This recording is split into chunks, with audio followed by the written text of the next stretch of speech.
మరొకసారి విశ్రాంతి దిన శుభాకాంక్షలు. మన thoughts from the mount of blessings, క్రీస్తు కొండ మీద చేసిన ప్రసంగం యొక్క సారాంశాన్ని మనము ప్రతివారము తెలుసుకుంటూ ఉన్నాము. ఈరోజు కూడా ఒక అంశాన్ని ఇక్కడ ప్యానెల్ డిస్కషన్ ద్వారా మనము నేర్చుకుందాము. అలాగే మీకున్న ప్రశ్నలు కూడా మాకు అడిగి తెలుసుకోవచ్చు. సో మన డిస్కషన్ స్టార్ట్ చేసుకోబోయే ముందు ప్రార్థన చేసుకుందాము. పరిశుద్ధుడా, ప్రేమగల తండ్రి, మీ గొప్ప నామానికి వందనాలు. తండ్రి, ఈరోజు మీరు ఈ అంశం ద్వారా మాకు ఏమి నేర్పించిన ఉన్నారో అది నేర్చుకోవడానికి వినే హృదయాన్ని, పరిశుద్ధాత్మ శక్తిని మాకు అనుగ్రహించమని, మాకు మీ వాక్యము తేటగా అర్థమయ్యే ఆ మనసుని మీరే మాకు ప్రసాదించమని, దాని ద్వారా మా జీవితాలకు తండ్రి మేము అన్వయించుకుని పాటించే ఆ శక్తిని కూడా మీరు మాకు అనుగ్రహించమని యేసు పరిశుద్ధ నామంలో అడిగి వేడుకుంటున్నాం తండ్రి, ఆమేన్. క్రీస్తు కొండ మీద చేసిన ప్రసంగంలో ఆయన తన శిష్యులకు దాన్ని చేశారు. ఆ ప్రసంగాన్ని ఆయన చేసినప్పుడు ఆ గుంపులో అనేక మంది విద్వాంసులు ఉన్నారు, ధర్మశాస్త్ర విద్వాంసులు ఉన్నారు, పరిసయ్యులు ఉన్నారు, సద్దూకయ్యులు ఉన్నారు, అలాగే సాధారణమైన ప్రజలు కూడా ఉన్నారు. అయితే క్రీస్తు ఈ కొండ మీద చేసిన ప్రసంగంలో ఆయన స్వభావాన్ని, ఆయన ఆ మాటల ద్వారా ఆయన స్వభావాన్ని ఆయన బయలుపరుచుకుంటూ ఉన్నారు. అలాగే క్రీస్తు ఆయన ప్రిపేర్ చేస్తున్న ఆ డిసైపుల్స్ కూడా, శిష్యులు కూడా అటువంటి స్వభావం కలిగి ఈ లోకాన్ని ఎలా ప్రతిబింబించాలో ఆయన ఈ సర్మన్ ఆన్ ద మౌంట్ ద్వారా తెలియపరిచారు. ఈరోజు మనము ఇందులో మత్తయి సువార్త 5వ అధ్యాయము 13వ వచనములో మీరు లోకమునకు ఉప్పయి ఉన్నారు అనే ఈ వచనాన్ని మనము చర్చించుకోబోతున్నాము. సో మొదటిగా ఈ వచనంలో మత్తయి సువార్త 5వ అధ్యాయం 13వ వచనంలో 2 భాగాలు ఉన్నాయి. మీరు లోకమునకు ఉప్పై ఉన్నారు. ఉప్పు నిస్సారమైతే అది దేని వలన సారము పొందును? అది బయట పారవేయబడి మనుషుల చేత త్రొక్కబడుటకే కదా, మరి దేనికిని పనికిరాదు. ఇందులో మొదటి భాగము మనము క్రీస్తుని ఎలాగ రిప్రజెంట్ చేయాలి, ఉప్పు కొన్న గుణాలు మన క్రైస్తవ జీవితానికి ఎలాగా రిప్రజెంట్ చేస్తాయో చూపిస్తుంది. అలాగే రెండవ భాగము దేవుడు అలా రిప్రజెంట్ చేయకపోతే, అలా ప్రతిబింబించకపోతే వచ్చే ప్రమాదం ఏంటి, అలాగే మనకు దేవుడిచ్చే హెచ్చరికలు ఏంటో మనము తెలుసుకుందాము. ఈరోజు మొదటిగా ఇందులోని అంతర్భావాలను మనము తెలుసుకుందాము. ఉప్పుకి ఉండే మొదటి గుణం ఏమిటంటే భద్రపరిచే గుణము. సో ఈ భద్రపరిచే గుణము ద్వారా దేవుడు అసలు ఎవరైనా భద్రపరుస్తున్నాడు, ఎందుకు భద్రపరుస్తున్నారు, అలాగే భద్రపరచడం ద్వారా దేవుడు చేసే పని ఏమిటి? దేవుడు ఎందుకు మనుషుల్ని భద్రపరుస్తారు అంటే, ఎందుకు అనే ఈ ప్రశ్నకు ముందు దేవుడు ఎలా వారిని ఏర్పరచుకుంటారు అనేది మనం ముందు చూద్దాము. దాన్ని బట్టి దీనికి మనకి జవాబు వస్తుంది. దేవుడు ఎలా మనుషుల్ని ఏర్పరచుకుంటారు అంటే, సత్యం ద్వారా దేవుడు మనుషుల్ని ఏర్పరచుకుంటారు. ఈ సత్యము అనేది ఏం చేస్తుందంటే, సత్యము ఒక మనిషి జీవితంలోనికి రాకముందు వరకు కూడా అతడు లోకంకు ఆనుకుని ఉంటాడు. అతను లోకానికి సంబంధించినటువంటి వ్యక్తి అవుతాడు. ఎప్పుడైతే సత్యం అనేది ఆ మనిషికి వెళ్తుందో ఆ వ్యక్తి లోకం నుంచి వేరుపరచబడతాడు. దాని గురించి యోహాను సువార్త 17వ అధ్యాయము 14వ వచనంలో యేసుక్రీస్తు వారు చెప్తారు ఈ ప్రార్థనలో, వారికి నీ వాక్యంని ఇచ్చి ఉన్నాను, నేను వారికి నీ వాక్యంను ఇచ్చి ఉన్నాను, అంటే వారికి నీ సత్యం ఇచ్చి ఉన్నాను. నేను లోక సంబంధిని కానట్టు వారును లోక సంబంధులు కారు గనుక లోకం వారిని ద్వేషించును. అంటే నేను వారికి సత్యాన్ని ఇచ్చాను, ఇప్పుడు వారు లోక సంబంధులు కారు. కాబట్టి సత్యం అనేది ఏం చేస్తుందంటే మనిషిని లోకం నుంచి వేరుపరుస్తుంది. ఆ విధంగా దేవుడు అనే ఒక మనుషుల్ని సత్యం ద్వారా భద్రపరుస్తారు. అలాగే 19వ వచనంలో కూడా చెప్తారు, వారిని సత్యమందు ప్రతిష్ఠ చేయబడినట్టు వారి కొరకై నేను ప్రతిష్ఠ చేసుకొని చున్నాను. సత్యం అనేది ఏం చేస్తుందంటే మనిషిని శుద్ధి చేస్తుందంట. ఈ శుద్ధి చేసినటువంటి వ్యక్తిని సత్యం ద్వారా దేవుడు మనుషుల్ని ఏర్పరచుకుంటున్నాడు ఈ పని చేయడానికి. ఎందుకు ఈ మనుషుల్ని ఏర్పరచుకుంటున్నారో ఇప్పుడు జవాబు మనకు అనేది వస్తుంది. Mount of blessings page 35 paragraph 2లో చెప్తున్నారు, in like manner Christians who are purified through the truth will possess saving qualities that preserve the world from utter moral corruption. ఈ లోకమంతా కూడా ఈ పాపం అనేటువంటి దాంతో నిండిపోయి ఉన్నప్పుడు దీన్ని భద్రపరచడానికి దేవుడు కొంతమంది ప్రజల్ని సత్యం ద్వారా భద్రపరిచి వాళ్ళ ద్వారా లోకానికి ఒక పని చేయమని చెప్తున్నారు. దానికి ఎందుకు వారిని ఎన్నుకుంటున్నారంటే ఈ సత్యం ద్వారా ప్రతిష్ఠింపబడిన వారికి సేవింగ్ క్వాలిటీస్ అనేది ఉంటాయి కాబట్టి వీళ్ళ ద్వారా ఈ యొక్క లోకాన్ని భద్రపరచడానికి దేవుడు వారిని ఏర్పరచుకుంటున్నారు.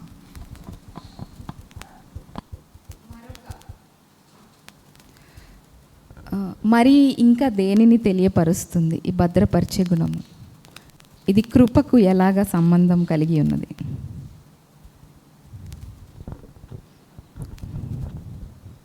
లోకం నాకు ఉప్పు అయి ఉన్నారని చెప్పిన ఈ మాటలో ఉప్పు ప్రథమ క్వాలిటీ ఏమిటంటే ప్రిజర్వ్ చేయటం అని చెప్పారు. ఇది మనుషుల్ని ఎవరినైతే దేవుడు ఎన్నుకుంటాడో వారు చేయవలసిన పని ఏమిటంటే ఇందాక స్టేట్మెంట్ చదివారు, మోరల్ కరప్షన్ అనే మాట ఉపయోగించారు మిస్సెస్ వైట్. సో ఏ విధంగా సాల్ట్ ప్రిజర్వ్ చేస్తుందో అది పాడవకుండా, అదేవిధంగా దేవుడు ఎన్నుకున్న ప్రజలు వారు ఆ విధంగా వారు పాపంలో పడకుండా, ఒకవేళ పాపంలో పడి ఉంటే దాని నుండి వారిని కాపాడే పని మనుషులు చేయాలని మీరు లోకము నాకు ఉప్పై ఉన్నారనే మాట చెప్పారు. మనుషులు ఇతర మనుషులకు దేవుని కృపను ఎలాగా బయలుపరుస్తారు? తీతు 2వ అధ్యాయము 11వ వచనంలో చెప్పబడి ఉంది కదా. సో రక్షణార్థమైన కృపను తన ప్రజలు ఈ లోకానికి ఎలా తెలియపరుస్తారు?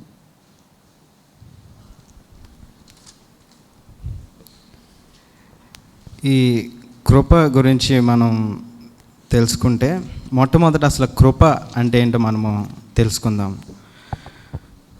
కృప అంటే మన సామాన్య భాషలో మనం చెప్పుకోవాలి అంటే, కృప అంటే మరొక అవకాశంను ఇవ్వటము.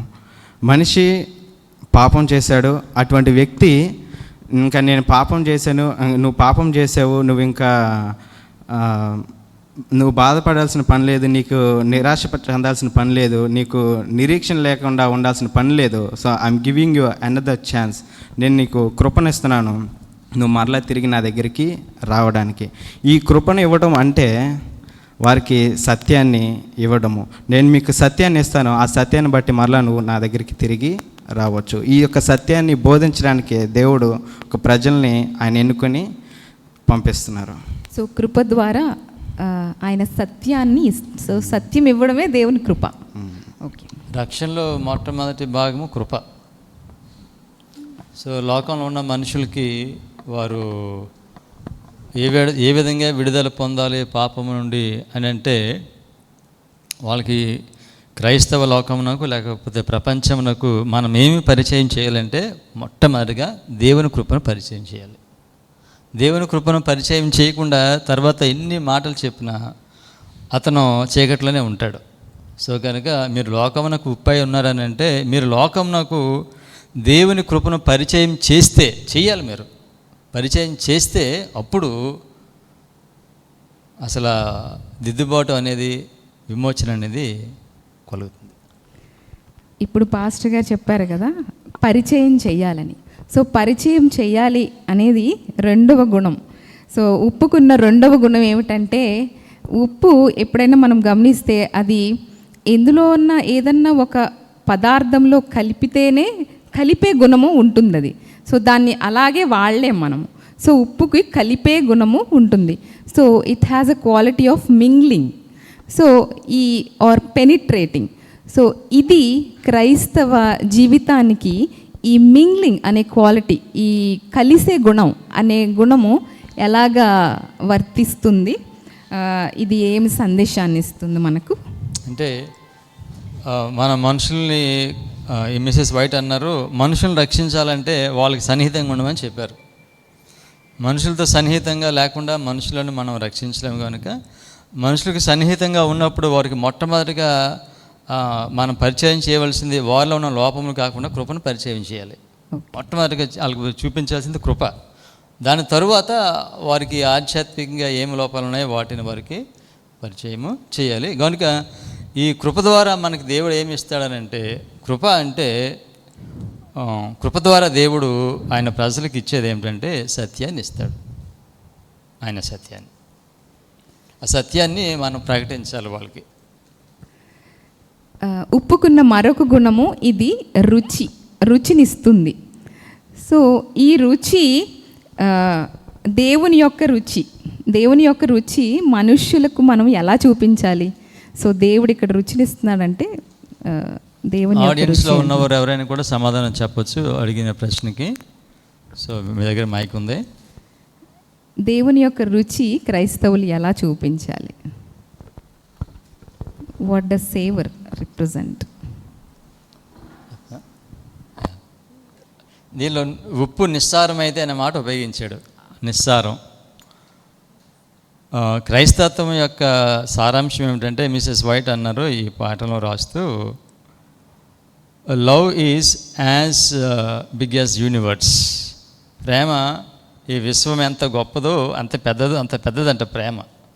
సో కనుక ఉప్పు నిస్సారమైతే కృపను పరిచయం చేస్తాము, కృప ద్వారా సత్యాన్ని బోధిస్తాము, సత్యాన్ని ఇస్తాము వాళ్ళకి. మనం సత్యం బోధించిన తర్వాత సత్యం చేసే పని ఏమిటంటే మనిషిని పరిశుద్ధపరుస్తుంది. సత్యం ఓకే, పరిశుద్ధపరుస్తుంది.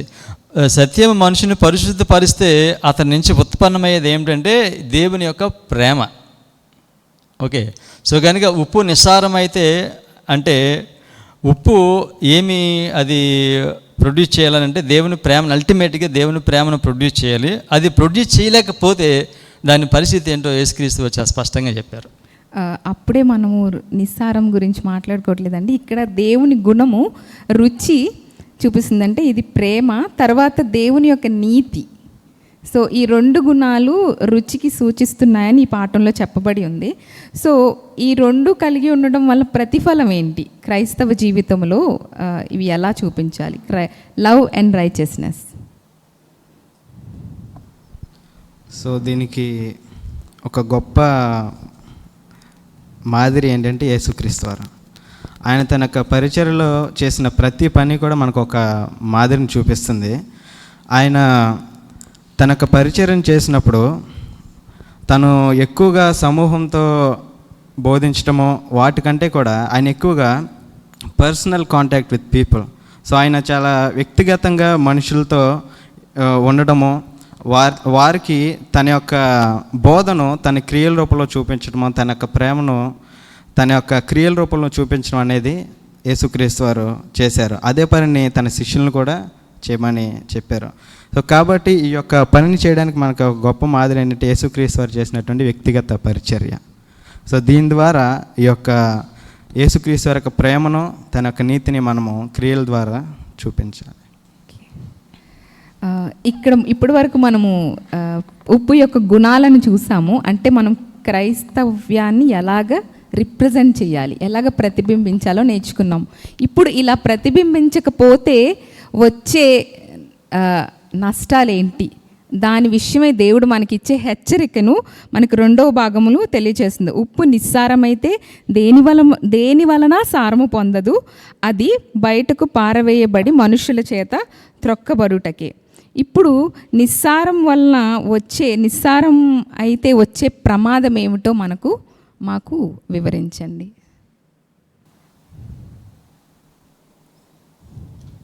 అది ఎలా నిస్సారం అవుతుంది అని అంటే, ఉప్పు దేవుడు లోకమునకు ఉప్పు అయి ఉన్నారని చెప్పాడు. ఆ ఉప్పు అది సారము అంటే అల్టిమేట్గా దేవుని వాక్యం నుండి, దేవుని దగ్గర నుండి మనిషి నేర్చుకోవాల్సింది ఏమిటంటే ఆయన ప్రేమను నేర్చుకోవాలి, ప్రేమను చూపించాలి. ఆ ప్రేమను మనం చూపించకపోతే క్రైస్తత్వాన్ని మనము ప్రకటించలేము. వాక్యాన్ని ప్రకటించవచ్చు, బోధించవచ్చు, కానీ ఆ సారము, ఆ ప్రేమ అనే దాన్ని మనము చూపించాలి. లేకపోతే అది ప్రేమ లేదనుకోండి. అందుకని 13వ అధ్యాయంలో చెప్తాడు, 1 కొరింథీయుల్లో, అన్నిటికంటే కూడా ప్రేమ శాశ్వతంగా ఉంటుందని చెప్పాడు.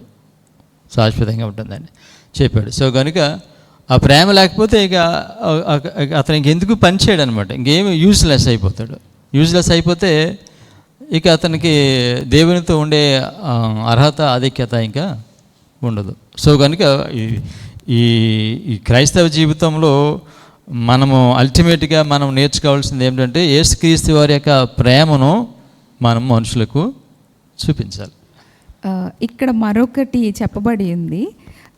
లవొదికయ పరిస్థితిని కూడా ఇక్కడ పోల్చి ఉన్నారు. నిస్సారమైన స్థితిని, లవొదికయ సంఘ పరిస్థితి. ఇప్పుడు ప్రస్తుతం యొక్క సంఘ పరిస్థితికి ఇది ఎలా వర్తిస్తుంది? లవొదికయ సంఘంలో ఒక సత్యం ఉంది, కానీ ఆ సత్యం వారిని పవిత్రపరచలేదు, పరిశుద్ధపరచలేదు. పరిశుద్ధపరచకపోతే ప్రేమ ఉండదు.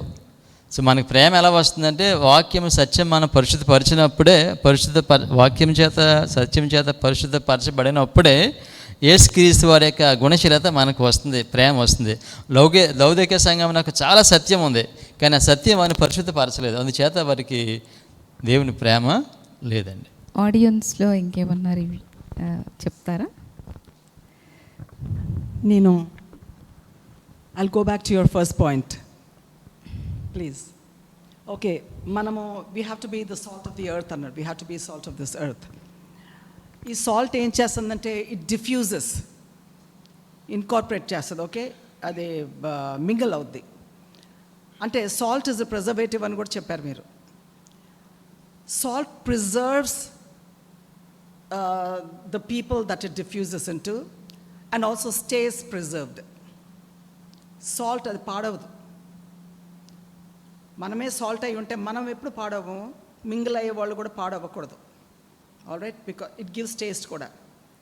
ఇంకొకటి నాకు ఒకటి అర్థం కాలేదంటే, క్లారిటీ కొంత ఇచ్చారు. అంటే how do you show God's mercy and అంటే కృప అండ్ ప్రేమ ఎలాగనేది we have, our life style has to show that. ఇంకొకటి ఏంటంటే, ఇది దేవుడి మాట చెప్పినప్పుడు ప్యాలెస్టీన్లో ఇన్లాండ్ లేక్స్ అను మార్షెస్ ఉండేవి, సీ వాటర్ వచ్చేది. They use to wash shore, అంటే సాల్ట్ అంతా ఒడ్డున చేరేది. People use to trample upon this salt. అయితే అది ఇంప్యూరిటీస్తో, అంటే ఇట్ వాజ్ ఇంప్యూర్. కానీ రెయిన్ అను ఫ్లడ్స్ వచ్చినప్పుడు the salt use to be, అంటే like I mean all the impurities were washed away, and the uselessness of it state there. Okay, అంటే ఇంకో మిగిలిపోయింది, పనికిరాదు. ఇంప్యూరిటీస్ పోయింది, అచ్చంగా సాల్ట్ కూడా ఉంది, సాల్ట్నెస్ కూడా పోయింది. సాల్ట్ ఇది ఎట్లాగా అప్లై చేస్తారనేది నాకు క్వశ్చన్. ఆ రెయిన్ ఏంటి, ఆ ఫ్లడ్ ఏంటి, can we apply to the Sunday law again? అంటే కామెంటరీ పాయింట్ నేను చెప్తున్నా. It diffuses, it retains it salty nature. Okay, diffuses with the gospel anamata to the people. It stays preserved, it preserves. How is that applicable?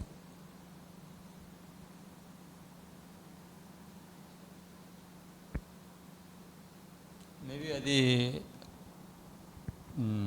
Sunday లా టైంలో rains floods అనేది దాన్ని Mrs white Sunday లా connect చేస్తున్నారు. So historical background నుంచి మీరు చెప్తే దీని గురించి కూడా మనం ఆలోచించవచ్చు. స్టిల్ అంటే మనం ఎట్లా, how do we present his grace and love to the people, అది నాకు కావాలి. ఓకే, లైఫ్ స్టైల్ బట్ అన్నారు, కరెక్ట్. అది can we get deeper into that? మనము దీన్ని ఎలా ప్రిజర్వ్ చేస్తాం, గ్రేస్ అండ్ లవ్ అనేది దీన్ని ఎలా మనుషులకు ఎలా చూపిస్తాం, దాన్ని ఎలా మనుషులకి ఎలాగ దేవుని గ్రేస్ని ప్రజెంట్ చేస్తాము అని, ఎలాగ ప్రజెంట్ చేస్తామని అంటే త్రూ లైఫ్, మన లైఫ్ స్టైల్. అంతే మనం ఇందాక మనం డిస్కస్ చేసుకున్నాం by presenting the truth.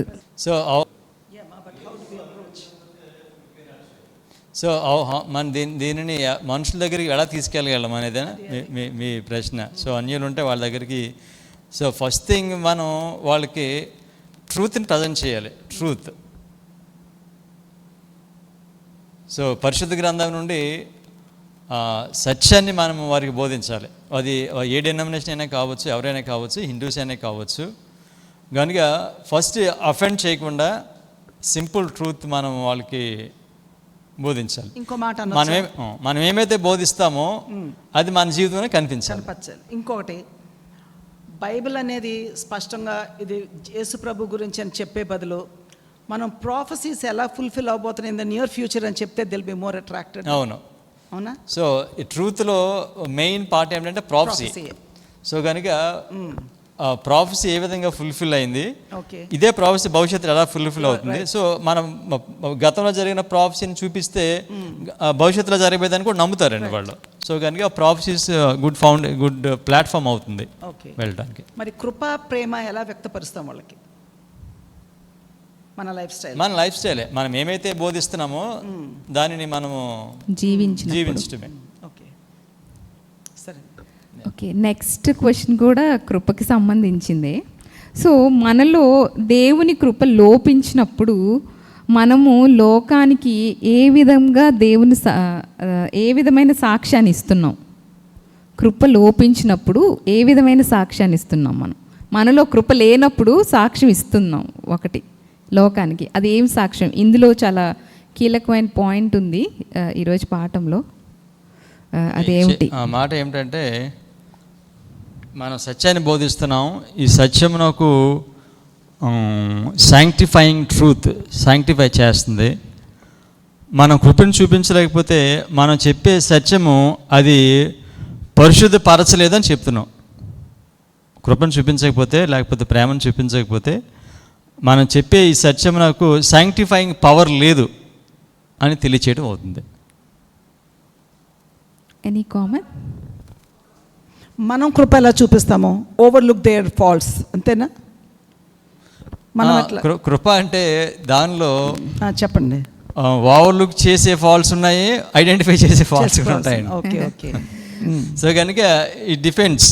Maybe we have to bear a burden. Yeah, right. Bear a burden. When you have that burden, బాధ్యత ఎప్పుడైతే వాళ్ళని రక్షించాలనే బాధ్యత ఉంటుందో వారి పట్ల కృప చూపిస్తాము, అలాగే వారిని రక్షించాలని వారికి సత్యం బోధిస్తాము. ఇంకో మాట కృప గురించి, దేవునిలో ఉన్న హైయెస్ట్ అట్రిబ్యూట్ వచ్చి కృప అంట. That's why the mercy seat వచ్చి was not an overlaying of gold but pure gold. Okay, ఈ కృప అనేది ఈ లోకానికే పరిమితము. పడిపోని లోకాలకి కృపతో పని లేదు. ఓకే, రక్షణ ప్రణాళిక సమాప్తం అయిపోయిన తర్వాత ఆ కృప అనేది ఇంకా ఎప్పుడు ఎక్సర్సైజ్ చేయరు అని నాకు తెలుసు. అవును. దేవుని ప్రేమ మనలో ఉన్నప్పుడు మనం ఏ విధముగా సాక్ష్యం ఇస్తాం? ఇది మన ఇంపల్సెస్ని ఎలా గవర్న్ చేస్తుంది? ఒకసారి వివరిస్తారా? ఇది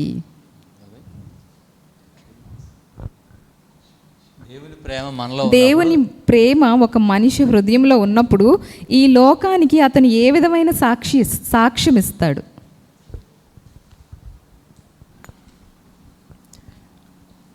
మనము అంతకుముందు సార్ చెప్పినట్టు 1 కొరింథీయులు 13వ అధ్యాయం మనం చూసుకుంటే ఈ వాక్యం అంతా కూడా ప్రేమ గురించి మాట్లాడుతుంది. ఈ వాక్యాల్లో చెప్తున్నారు, మీకు ఎంత జ్ఞానం ఉన్నప్పటికీ, ఎంత ప్రవచన జ్ఞానం ఉన్నప్పటికీ, మీరు దేవదూతల వారు మాట్లాడినప్పటికీ, మీరు ఎలా ఉన్నప్పటికీ ప్రేమ లేకపోతే మీరు దాన్ని వేరే వాళ్ళకి మీరు ఆ యొక్క ఇన్ఫ్లుయెన్స్ అనేది మీరు చూపించలేరు. సో అటువంటి ఒకవేళ ప్రేమ కానీ ఉంటే మీరు ఖచ్చితంగా సత్యాన్ని మీరు ఇన్ఫ్లుయెన్స్ చేయగలరు. సో ప్రేమ ఉంటే ఆ వ్యక్తి తనలో ఉన్నటువంటి సత్యాన్ని, తనలో ఏదైతే ఉందో దాన్ని ఇవ్వగలరు. తనలో లేకపోతే దాన్ని వేరే వాళ్ళకి ఇవ్వలేరు.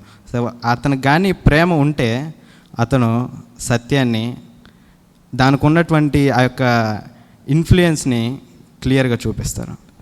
దేవుణ్ణి ప్రేమించడం అని అంటే, దేవుని ప్రజలను ప్రేమించడం అని అంటే దేవుని ప్రేమను కలిగి ఉన్న మనిషి ఏం చేస్తాడంటే ఆయన యొక్క సత్యాన్ని బోధిస్తాడండి.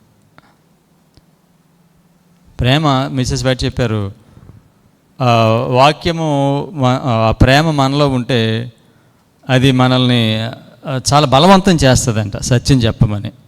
సో కనుక ఎంత ఎక్కువ సత్యం చేత మనం మనలో ఉంటే అంత ఎక్కువగా మనం చెప్పాలని ఇతరులకి మనకి అటువంటి ప్రేరేపణ కలుగుతుంది. కనుక మనుషుల్ని ప్రేమించడం అంటే పరిశుద్ధపరిచే సత్యమని వారికి బోధించడం. ఓకే, ఈ పాఠంలో లాస్ట్ భాగంలో అంటే ఏముందంటే love modifies the character and it governs the impulses and it subdues enmity and ennobles affections.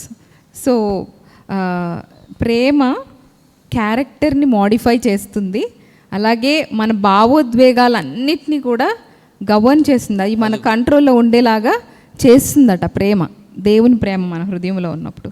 అలాగే మనకి శత్రుత్వం ఉంటే దాన్ని అణచివేస్తుంది, అలాగే మనకు ఆప్యాయత ప్రేమ అనేది పుట్టిస్తుంది అని చెప్పబడి ఉంది. సో ప్రేమకు ఇవి కొన్ని యాడెడ్ క్వాలిటీస్. న్యూ టెస్ట్మెంట్లో అంతా కూడా ప్రేమ అన్న మాట అగాపే. అగాపే దేవుని ప్రేమ agape. Agape is self sacrificing love. Yes, it governs all అంటే ఇంపల్సెస్, ఓకే, అదంతా. Yes. But it is self sacrificing. దాదాపుగా గ్రీక్ హీబ్రూలో దాదాపుగా 5 రకాల ప్రేమ సంబంధం 5 రకాల వర్డ్స్ ఉన్నాయి. ఫిలిన్. కానీ వాటన్నిటికంటే ఇది గాడ్స్ లవ్. ఈ ప్రేమ ఉంటేనే ఇవన్నీ గౌన్ చేస్తుందండి. వేరే ప్రేమ ఉంటే అది ఈ విధంగా గౌన్ చేస్తుంది. Thank you. ఓకే, ఈ పాఠం యొక్క పూర్తి సారాంశము మీకు అర్థమైందని అనుకుంటున్నాను. ఈ పాఠం యొక్క పూర్తి సారాంశాన్ని మాకు క్లుప్తంగా వివరించగలరు? ఓకే, మీరు లోకమునకు ఉప్పాయి ఉన్నారని చెప్తే లోకమునకు మనం దేవుని కృప గురించి మనం బోధించాలి.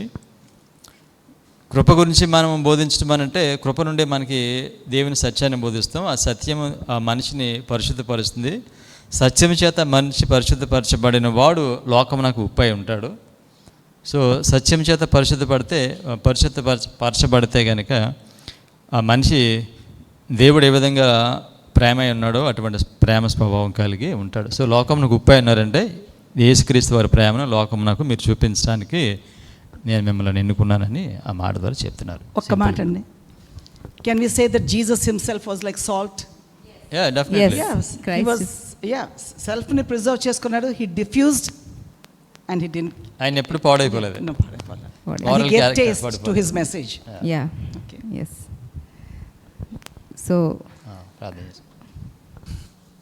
ప్రేమ స్వరూపు అయిన మా పరలోక తండ్రి, సర్వకృపానిధి అయిన మా ప్రభువా, మా దేవ, గడిచిన విశ్రాంతి దినము నుండి ఈ విశ్రాంతి దినం వరకు మీ మహాకృపలో మమ్మలను జ్ఞాపకం చేసుకొని కాపాడి పోషించి సంరక్షించి సజీవుల భూమిలో ఉంచి ఈ విశ్రాంతి దినమున మరి ఒకసారి మీ పరిశుద్ధ సన్నిధిలో చేరి మేమందరము మిమ్మను హృదయపూర్వకంగా ఆరాధించి విశ్రాంతి దినపు ఆశీర్వాదములను మీరు మాకు అనుగ్రహించుతున్నందుకు మా పరమ తండ్రి మీకు కృతజ్ఞతాస్తుతులు చెల్లిస్తున్నాం ప్రభువా.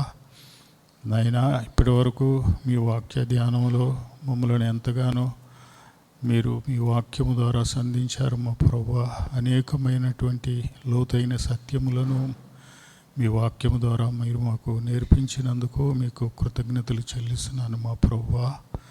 ఆయన రాగల కాలంలో కూడా మేము మీ వాక్య సత్యాన్ని బట్టి ప్రభువా మా జీవితాల్లో మీ ప్రేమను మీ కృపను మేము ప్రదర్శించగలుగుటకు, మీ సత్యమును ఇతరులకు బోధించగలుగుటకు నీతితో న్యాయంతో పవిత్రతతో యథార్థంగా జీవిస్తూ మీ రాకడ కొరకు సిద్ధపడేటువంటి మీ మా యొక్క కృపాకాలమునకు ముగింపునకు ముందే మమ్మలను మీ ఉచితమైన వాత్సల్యత ప్రేమ కృపలను బట్టి మీ వాక్యము ద్వారా మమ్మలను పరిశుద్ధపరిచి తండ్రి అన్ని విషయాల్లోనూ మేము మిమ్మలను పోలి లోకంలో జీవించగలుగుటకు మాకు మీ కృపను అనుగ్రహించమని ప్రార్థిస్తున్నాం మా ప్రభువా.